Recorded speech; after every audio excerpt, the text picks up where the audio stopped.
To get more distance, you need more clubhead speed. So I use this wrist rotation and body rotation, using speed, not power.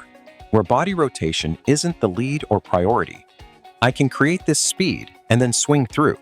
Distance increases. Hello, I'm Pro Sangman from Guts Golf, Team Fortin.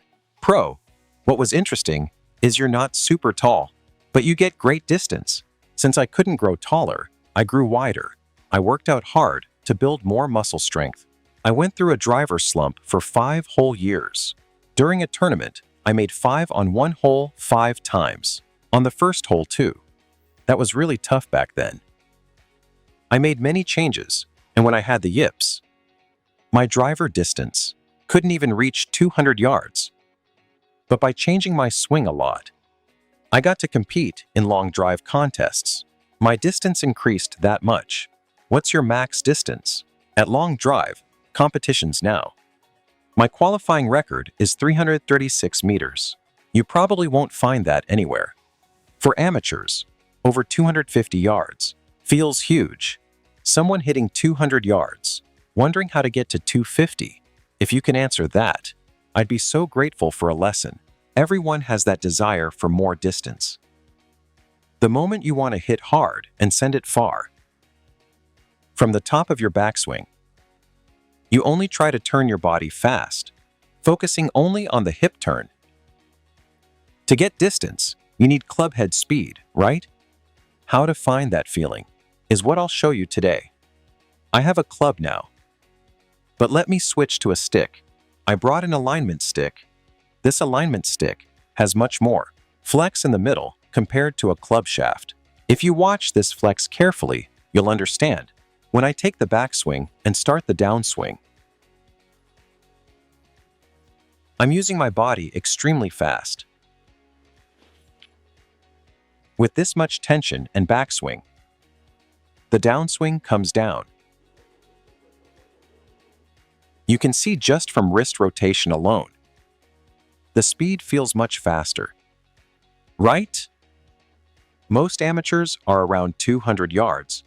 Long hitters get to about 230, but those players don't use extra stiff shafts like we pros do. Most use SR to regular flex. Even stiff has some tension when swinging. Actually swinging, so excessive hip turn. And body rotation actually reduces head speed. For me, when the body opens this fast, I don't like this body leading motion. From the top of backswing into downswing, I recommend not doing fast body turn and hip rotation as much as possible. So when I come down from the top of backswing, I don't do it even 1%, only shift weight to the left. After loading weight on the left side, just like I showed. So wrist rotation becomes the main focus.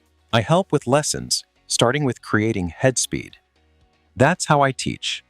When this wrist rotation can create head speed, at that level, hip turn should match that speed.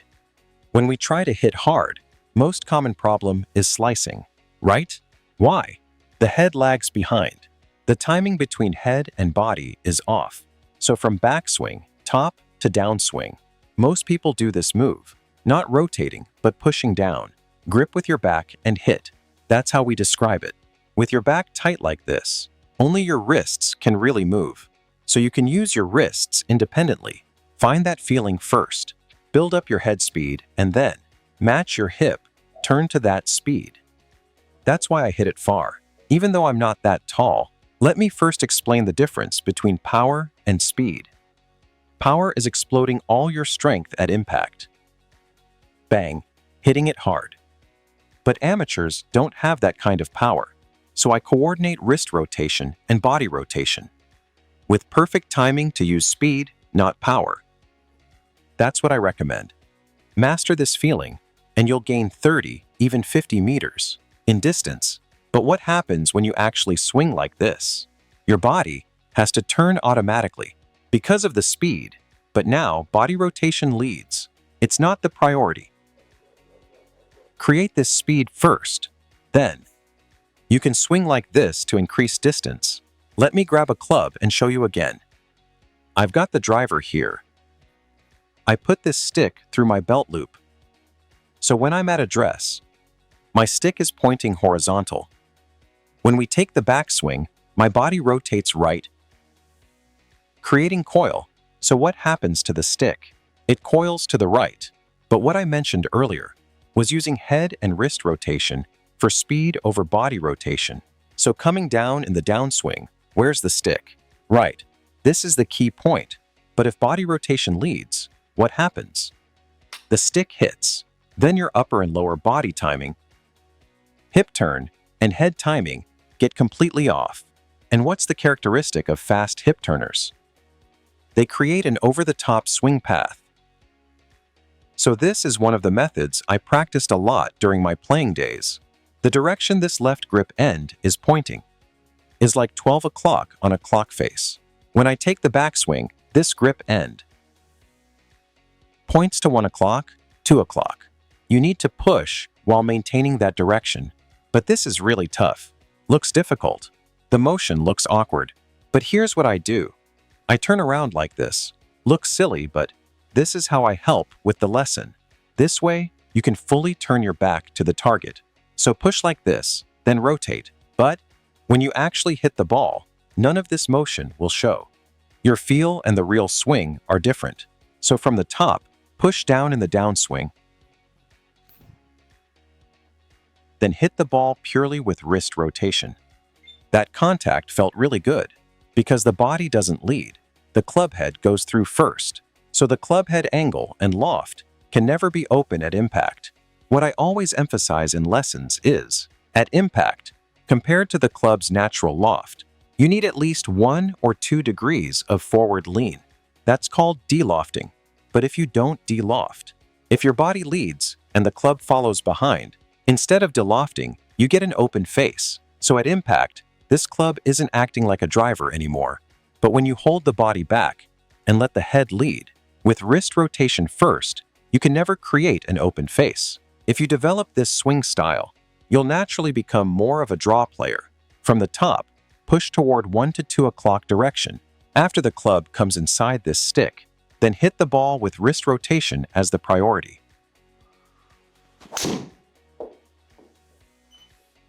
Honestly, didn't hit that one great, but if you look at my ball, it has a lot of left spin.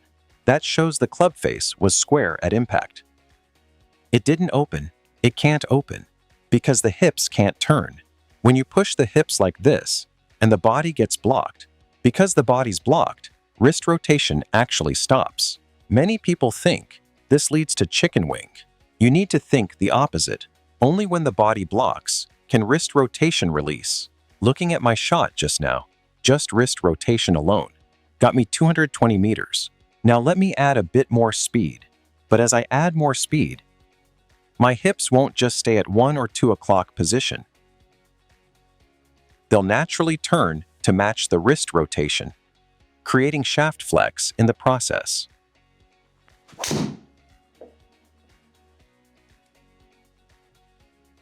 I didn't use full power there.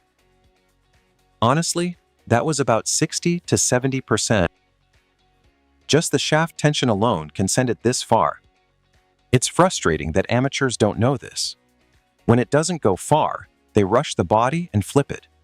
Can't use the shaft's elasticity and lose face control.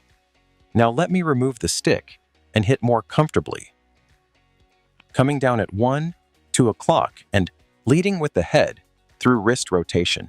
Body following behind as I hit this ball.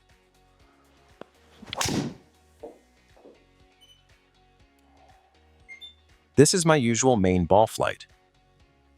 Earlier with just wrist rotation, I made 260s. Now with hip turn added, I got 280 meters.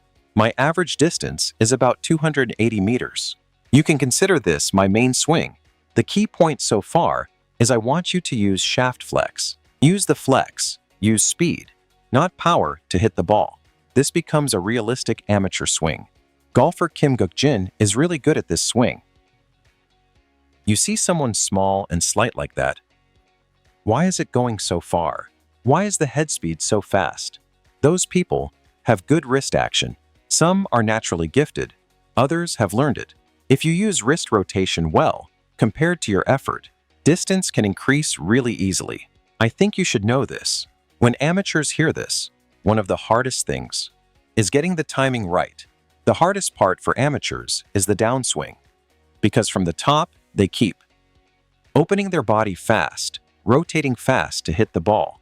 Instead of rotating, they try to push. How hard is that? Many don't even know which part is the downswing. I'll put the club down, make a fist and point my thumb up like this. So at address, it would look like this.